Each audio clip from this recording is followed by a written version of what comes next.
Sicurezza sanitaria che comincia dal red carpet e prosegue poi all'ingresso con arrivi puntuali, distanziati, nessun assembramento, sale dimezzate per quanto riguarda la capienza, misurazione di temperatura, igienizzazione delle mani all'ingresso, ulteriori sale per suddividere appunto le persone, ingresso e entrata ben distinte e per quanto riguarda appunto ospiti, attori e quant'altro, tampone prima dell'arrivo e tampone nelle 24 ore da quando sono arrivati. Siamo naturalmente molto concentrati, c'è molta attenzione, pronti comunque a dare le risposte dal punto di vista sanitario se si dovesse, se dovesse emergere qualche positività. L'invito è di rispettare attentamente quella che è la normativa per quanto riguarda il coronavirus, tenendo presente che saremo molto rigidi nel far rispettare le normative.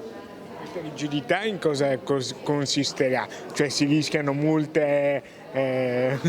Questo non lo so, ma le regole le sappiamo un po' tutti, no? Quindi evitare assolutamente gli assembramenti, evitare cose che non sono in linea con l'attenzione alla prevenzione del virus, quindi questo punteremo molto su questo, insomma.